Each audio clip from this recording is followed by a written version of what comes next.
Hello and welcome to the third and final part of my extra lessons. Doesn't mean I'm going to stop making these, it means I'm just going to finish off with these specific extra lessons. We're going to look at the different grouping techniques and texturing for this one. We're going to be looking at combine, separate, the grouping and ungrouping functions, as well as the parenting function, which you're going to love. But before we start off, there are two things I want to mention that I left out that should have been in the previous videos. If you're modeling something with advanced complexity, or it has parts inside, or perhaps a building, wink wink, there is a tool up here, not a tool, sorry. Up here there's a button called X-ray. It allows you to see through objects.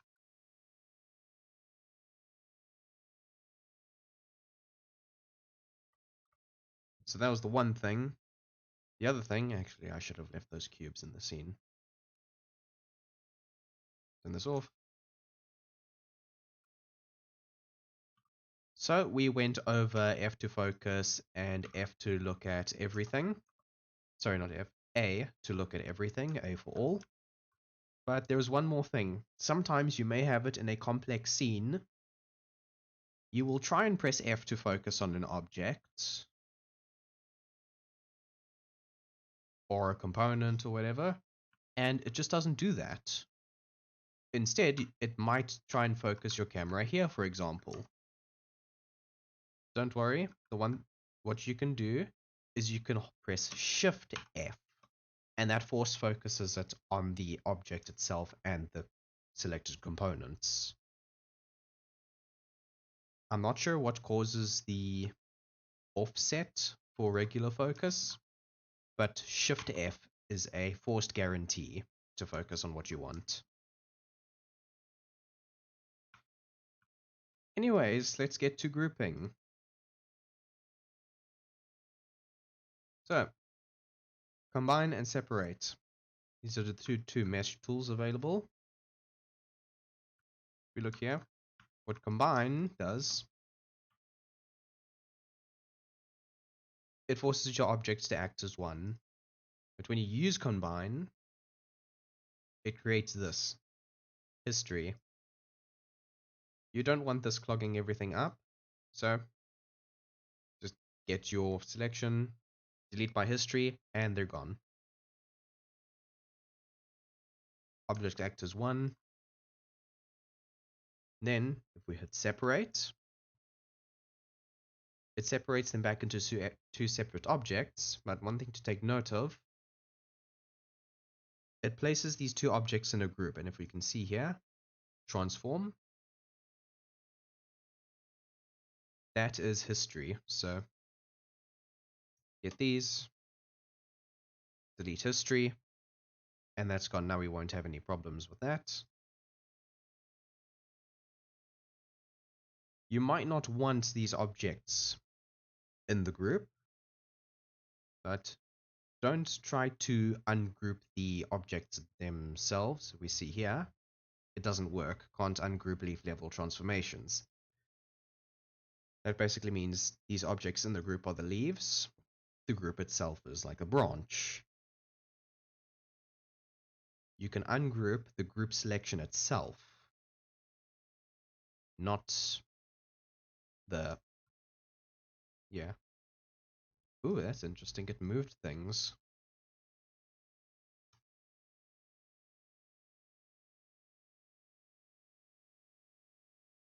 Fun.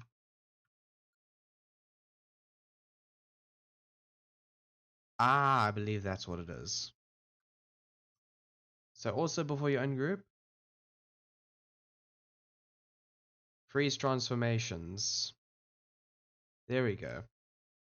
Now if we ungroup, they won't be shuffled around to their original locations.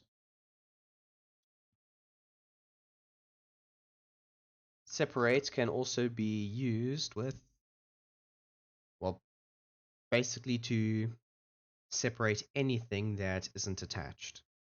So if we go back to, which one was it? Edit mesh? Yeah, here we go. Detach that we saw earlier. We do this. We go to our object. It's still one object. But when you click separate, it will identify anything that isn't attached and separate them into two different objects. This is a very well, it's not a fun way to accidentally find out you didn't combine something correctly or merge it together. For example, if I unhide this, you think, alright, there we go. I have perfectly merged these items. They're fine, they're okay. You hit separate. Oh no, you didn't actually make them into one shape.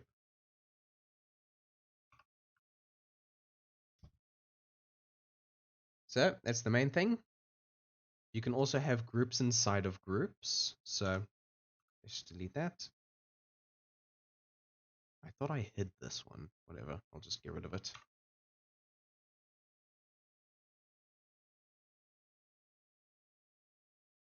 So that's basics for... Oh wait, I didn't actually tell you how to group them. So you get your objects in selection and you can just press Ctrl G. That groups them, or edit group. That's one way. Oh, speaking of which, if you don't have the X-ray button available here, you will find it under shading, X-ray. Next thing we're going to go to is parenting. Wow, this is going to be a short lesson, but whatever. So let's unhide these and get them moved over here. These are the sorts of things you would want to use parenting for. For example, I can show you over here. This watch is parented. You will see it appears different from a group. Right here, I've got the pocket watch, the lid, the handle, and the little time dial on the top. You notice, if I select this part of the pocket watch, I can move the whole thing. If I click on this individual piece, I can move that any which way I want. Or this here, I can open and close the lid. Using parenting, you can create very primitive joints, which is what I've done here. I used the edit pivot action in order to move my pivot down here so that I have a lid I can manipulate. So how do we parent? Well, it's actually very simple. You want to start off from child to parent. Basically, from the parts you want individually controlled, you want to go up the chain all the way to the center. So I've already got my pivots set where I want them to be. So I select object 1, hold shift, get object 2, and then I just press the letter P. Now they are parented, and I move on. This one, there, P. This one, there, P. And there we go. Now I have a fully parented leg. I can move each joint how I want to.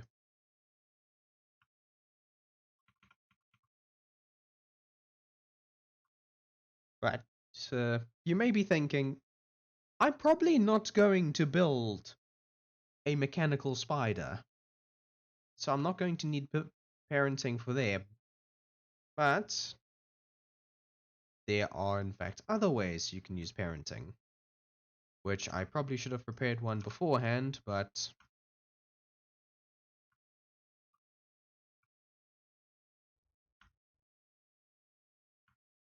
whatever. So I am very quickly going to make a door frame, just a very simple one. Whoops.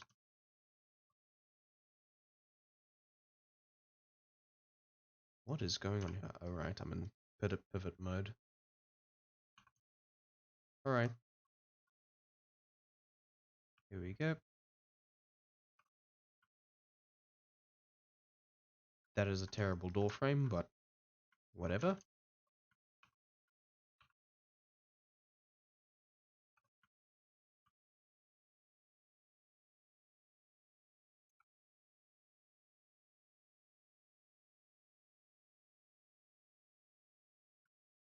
You could have, well, a door, a cupboard, a microwave, or anything that consists of a few moving parts. So then you take your door, and say if you've got hinges, you move your pivot to the hinges, and the pivot will stay there for this specific object in the hierarchy. So then we do that, press P, and there we go. We've got our door and door frame. So we can move that, we can take the door, and we can rotate it open and closed.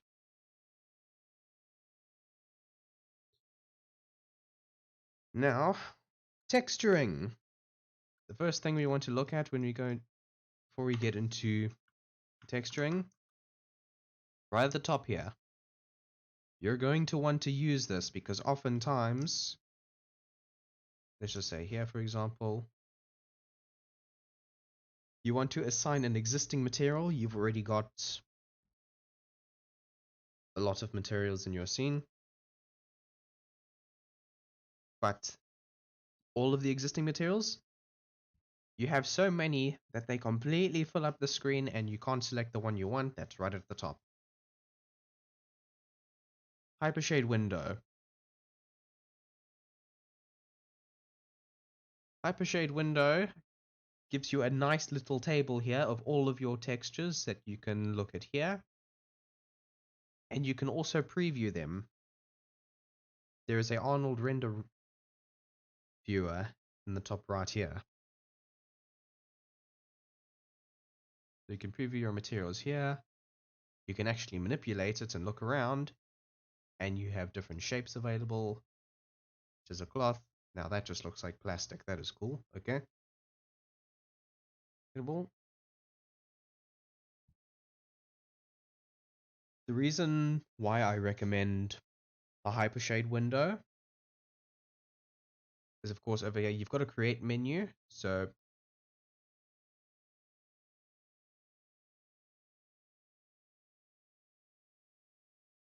let me just look here. Ah, right. So you've got easy access to creating new textures, I suppose. You don't have to right click and navigate to AI standard surface. You can just go here and check. You can just keep adding. So you can prepare as many textures as you need. Now, anyways. You can also delete the textures here. And I might have accidentally deleted a surface I need, so I'm just going to press the back button. Yep, I did. Anyways, if the create menu is not there, you just right click, create Arnold shader surface, AI standard surface. Now, surely we all know how to actually apply textures, or at least the color map. If not, I'll be surprised that you actually made it this far. So, there we go. Color, image, I'm going to move this to the other screen because no, you are not allowed to see my stuff.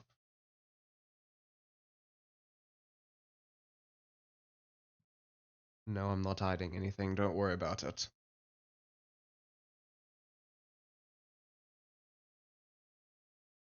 Here we go. Brick wall, textures. There we go.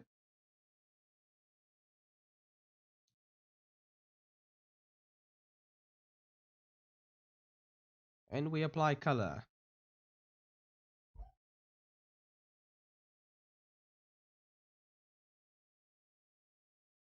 And what did I do? I've got a very bad feeling I just did something wrong. Yes, I did. I am not paying attention. Oh my.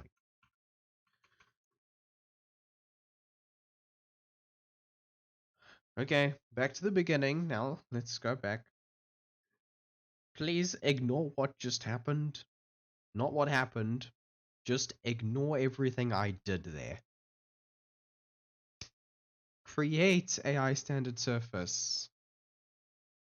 Oh, let me just do that.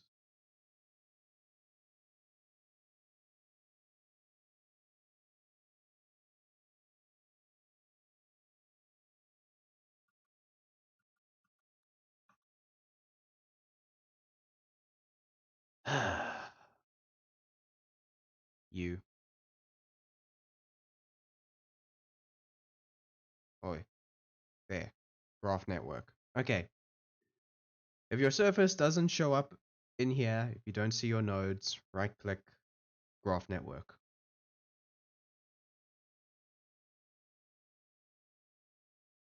So now we've created our surface. Base color. File. There we go. Now it's all connected.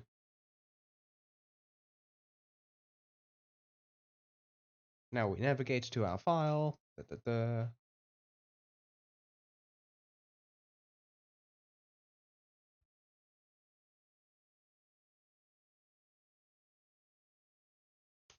There we go. Now you can see it there previewed in the Hypershade window. Now that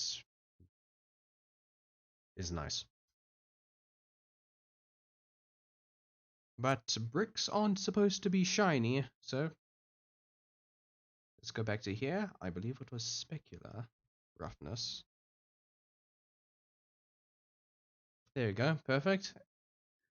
And now, normal maps and displacement maps. Two big things. The big difference to know between the two. Normal maps create the illusion of depth. So depending on which way the camera is looking at a texture, it'll make it look like the shape has depth. Normal maps go into the geometry section here. Bump mapping. Put them in here. It's fine. Now, this is where the I almost said something very wrong. Now, this is where the Hypershade window has a big advantage over the side menu in regular Maya.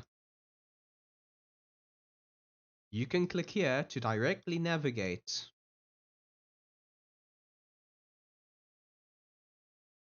to the displacement map. So, navigate directly to where the displacement maps go. So there we go. File. And we can see we've spent enough time doing 2D to know what this means. So we can see here, displacement shader, shader, the file. Boop. Click on that. Now we can go to our texture again. And grab our displacement map.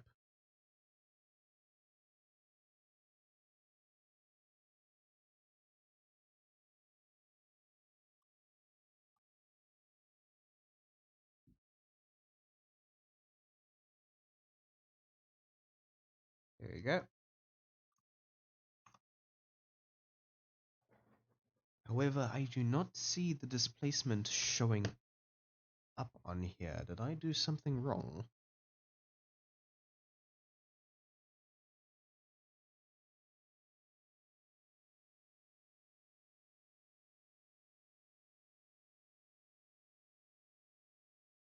Displacement.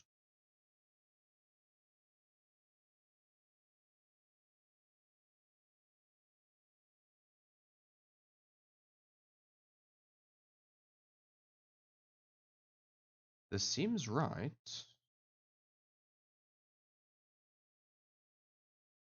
Well, let me actually try applying it to something.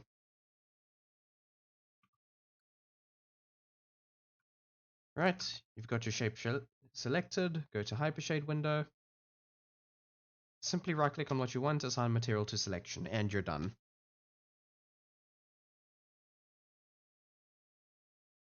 Alrighty. Whoops. Arnold. There you go, physical sky.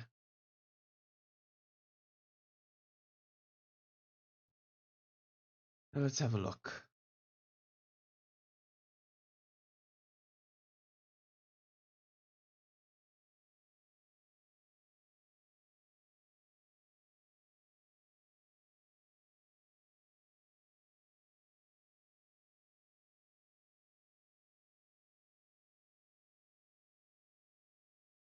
Okay, interesting.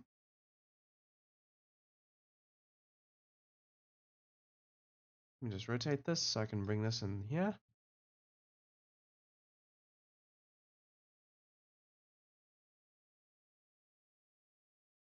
Looks like something is going very wrong with this displacement map.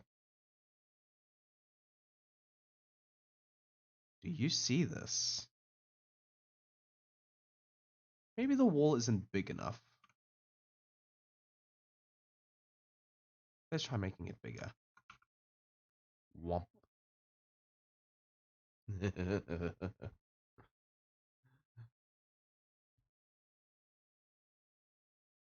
Whoa, okay, yeah, no, something is very broken.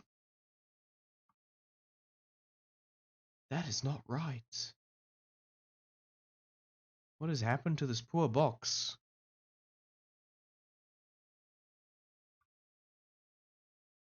Stand in surface, let's go into the node. Yeah, no, the displacement map is in the right place. That is weird. That is very weird. Anyways, sometimes these things just happen. Nothing we can really do about it. Because it was working the last time I applied the shader. Oh well.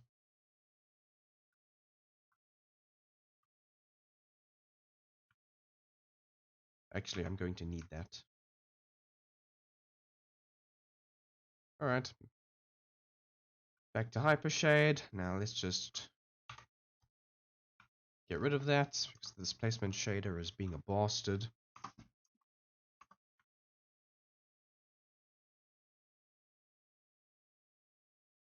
Anyways, here we go. Plane. That's a good angle. Sometimes your shape may be too big or too small for your texture, and everything just looks, well, out of place. What we can do is we can go to the placed texture, and here we go. There's a setting to repeat UVs. Basically, that means how many times this it basically means how many times the texture itself is packed into the UV square. There.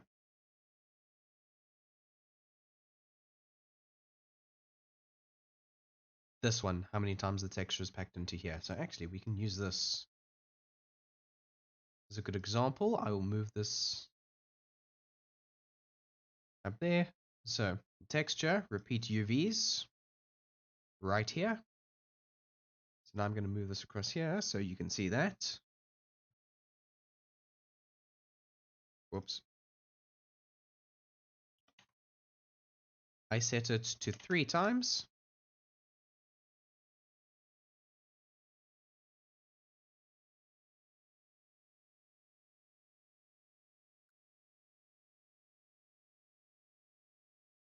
Hello?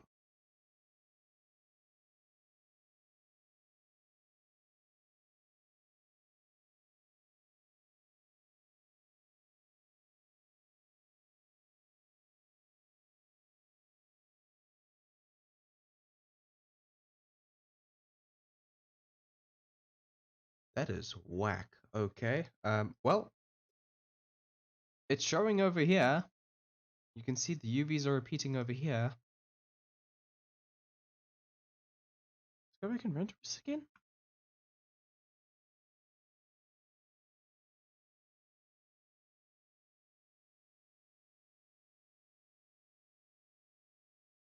Yeah, that looks like it's working here. Weird. You used to be able to see it change in here. Huh. I guess not anymore. Boop. Well, doesn't matter. Let's double it again.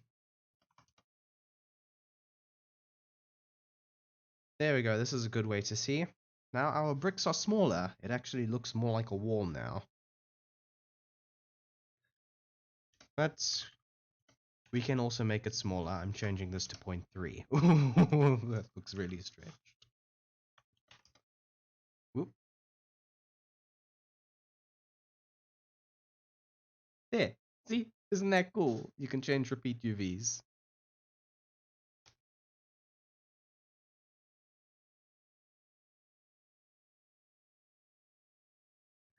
Alright. Yeah, that basically covers everything. Cheers.